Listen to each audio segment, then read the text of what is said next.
Mabisang pampakinis, pampaputi sa balat dahil naglalaman na rin to ng antioxidant na tumutulong lalong-lalo na rin sa mga dark spot.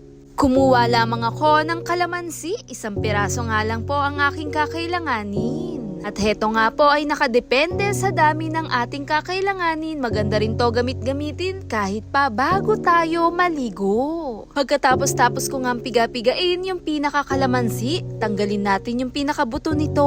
Napakaganda, napakayaman sa vitamin C ang dala ng kalamansi dahil tumutulong na rin tong rejuvenate sa balat, anti-aging, natural exfoliate na rin to. Pagkatapos, kumuha ako ng coconut oil. Ito nga isang natural antibacterial na rin to dahil na rin tumutulong na rin siyang makakinis lalo sa balat. Laking tulong din ang dala nito lalo na rin sa mga pores o acne. At dito nga sa pinagsama natin, all natural, napakaganda gamit-gamitin. Sa pinagsama-sama natin, hinalo-halo ko nga ito, 1 teaspoon lang po ang paglagay ng coconut oil.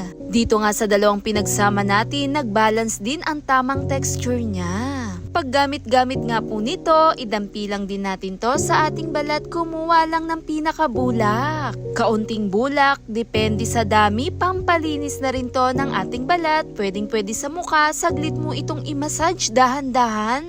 At heto rin talaga ang magsisilbing panglinis, toner mo na rin kahit pa nga ito'y pang araw-araw, gamitin lang din ito bago tayo maligo. Ibabad, i-relax natin ang ating balat na tumutulong mag-lightening, tumutulong lalo sa mga pangingitim o dark spot. Bukod pa dyan, laking tulong din talaga ang dala nitong all natural dahil na rin sa mga pagkaroon natin ng kulubot, wrinkles sa ating mukha. Dahil pag nadadagdagan ng edad natin, nagkakaroon ng kulubot sa ating kutis. O yun nababawasan ang pinaka-collagen nito. At pwedeng-pwede rin idampi sa pinakaleeg, kilikili, kahit sa parte ng katawan, pwede ito dahil na rin sa laman ng antioxidant at vitamin C.